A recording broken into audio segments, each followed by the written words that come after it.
Hi, welcome to the third eye reports. சினிமான்றது ஒரு பொழுதுபோக்கா இல்லாம கதையோட கனெக்ட் ஆகி ஒரு 2 மணி நேரம் இல்ல 3 மணி நேரம் அந்த கதையோட நம்ம டிராவல் பண்ணிட்டு இருக்கோம். கோவிட் லாக்டவுன்ல நம்ம எல்லாரும் வீட்ல இருந்து போர் அடிக்குதுன்னு ரீஜியனல் லாங்குவேஜ்ல இருந்து இன்டர்நேஷனல் லாங்குவேஜ்ல இருக்கிற மூவிஸ், சீரீஸ்ன்னு நிறையவே பார்க்க ஆரம்பிச்சிட்டோம். அதனாலே என்னவோன்னு தெரியல, எவ்வளோ பெரிய ஹீரோவா இருந்தாலும் கதை நல்லா இருந்தா மட்டும்தான் அந்த படம் ஹிட் ஆகுது. அதனால கதை யுனிக்கா, டிஃப்ரெண்ட்டா மக்களுக்கு அப்பீலிங்கா இருக்கணுன்றது தான் சினிமா இண்டஸ்ட்ரியோட நோக்கமே. நெறைய பேருக்கு டிரெக்டர்ஸ் ஆகணுன்ற ஆசையும் இருக்கு. அவங்களுக்கு ஷார்ட் ஃபிலிம்ஸ் தான் முதல் படி.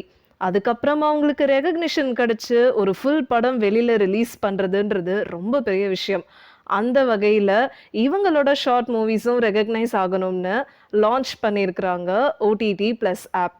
இந்த ஆப்புக்கு MR Srinivasan, Sudhakar and cable Sankar தான் டிரெக்டர்ஸ். இந்த OTT plus launch event May 4 அன்னைக்கு நடந்துச்சு. இதன் மூலமா நிறைய தெரியப்படாத டிரெக்டர்ஸ் அண்ட் தெரியப்படாத கதைகளை கண்டிப்பா மக்களுக்கு எடுத்துட்டு போவோம்னு ஓடிடி பிளஸ் டீம் சொல்லியிருக்காங்க. அன்னைக்கு ஒரு சில மூவிஸ் அண்ட் ஷார்ட் மூவிஸை பற்றியும் ஷேர் பண்ணியிருந்தாங்க. அப்படி இந்த ஆப்பில் ஸ்ட்ரீம் ஆயிட்டு இருக்கிற லாக்டவுன் கதைகள்ன்ற வெப் சீரிஸோட ஃபர்ஸ்ட் எபிசோட் ஃபெமினிஸ்ட் தான் பார்க்க போகிறோம். இந்த எபிசோடோட டியூரேஷன் 32 மினிட்ஸ். இதில் முத்தழகன், ஏஞ்சலின் ஃப்ளோரா தான் நடிச்சிருக்காங்க. ஸோ வாங்க இந்த சீரீஸோட ரிவ்யூ எப்படி இருக்குன்னு பார்ப்போம்.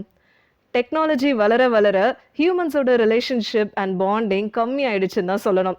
கோமாளி படத்துல வர மாதிரி எல்லாரும் ஃபோன்லயே பேசி முடிச்சிடுறோம். நேர்ல பார்க்க டைம் இல்லை. ஏன்னா எல்லாரும் காசு பின்னாடி தான் ஓடிட்டு இருக்கோம். அப்படிதான் இந்த காலத்து லவ்வும் இருக்கு. லவ்ன்றது ஒரு பியூட்டிஃபுல்லான ஃபீலிங். லவ் பண்றப்ப எல்லாமே அழகா தெரியும். சேட்ல பேசுறது, ஃபோன்ல பேசுறது, ஒரு 2 or 3 ஹார்ஸ் எங்கேயாவது வெளியில சுத்துறப்போ எல்லாமே அழகா தான் இருக்கும். அப்போல்லாம் 2 பேருமே ரொம்ப ஓப்பன் மைண்டடாக இருப்பாங்க.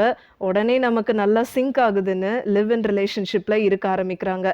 இந்த மாதிரி மாடர்ன் லவ் ஸ்டோரியை தான் இந்த ஃபெமினிஸ்ட் எபிசோடில் போர்ட்ரே பண்ணுறாங்க.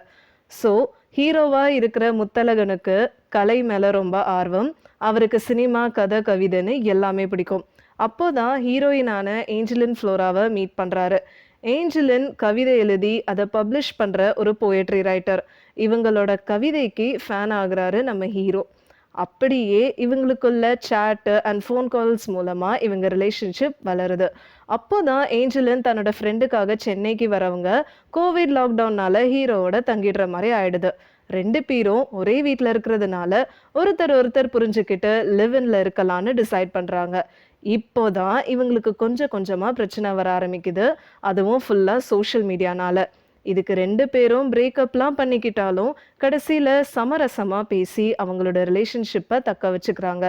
என்னதான் லவ், லிவ் இன் டுகெதர், மேரேஜ்னு வேற வேற பேர் இருந்தாலும், டிஃப்ரெண்ட்டான அப்ரோச் இருந்தாலும், டிரான்ஸ்பரன்சி அண்ட் கம்யூனிகேஷன் ஒழுங்காக இருந்தாலே லைஃப் ஸ்மூத்தாக போகுன்றது தான் உண்மையான விஷயம். இதை தான் சொல்ல வராரு இந்த ஸ்டோரியோட ரைட்டர் அண்ட் டிரெக்டரான கேபிள் சங்கர். இந்த காலத்து லவ் ஸ்டோரியில் நிறைய காம்ப்ளிகேஷன்ஸ் இருந்தாலும், எவ்வளோ சண்டைகள் வந்தாலும் பேசி தீர்த்துக்கலாம்னு டிரெக்டர் இந்த சீரீஸில் சொல்லியிருக்கிறாருன்னு தெளிவாக தெரியுது. இந்த ஸ்டோரியை ரொம்ப சிம்பிளாக ரியலிஸ்டிக்காக எடுத்ததுக்கே இந்த டீமுக்கு ஒரு பெரிய கைத்தட்டலை கொடுக்கலாம். இந்த சீரீஸ்க்கு மியூசிக் பண்ணியிருக்கிறது ஷமந்த் நாக் அண்ட் இவரோட மியூசிக் இந்த ஸ்டோரிக்கு நல்லா செட் ஆயிருக்குன்னு தான் சொல்லணும். இந்த சீரீஸோட எடிட்டர் அபிஷேக் சிஆர், இவரும் நல்ல ஃப்ளோவில் இந்த கதையை எடுத்துகிட்டு போயிருக்காரு. இந்த ஆப்புக்கு மந்த்லி வெறும் 29 ருபீஸ் தானா. ஸோ உங்களுக்கு டைம் கிடைச்சதுன்னா இந்த சீரீஸை ட்ரை பண்ணுங்கள். இந்த வீடியோ உங்களுக்கு பிடிச்சிருந்ததுன்னா லைக் பண்ணுங்கள், ஷேர் பண்ணுங்கள், சப்ஸ்கிரைப் பண்ணுங்கள் அண்ட் மறக்காமல் கமெண்ட் பண்ணுங்கள்.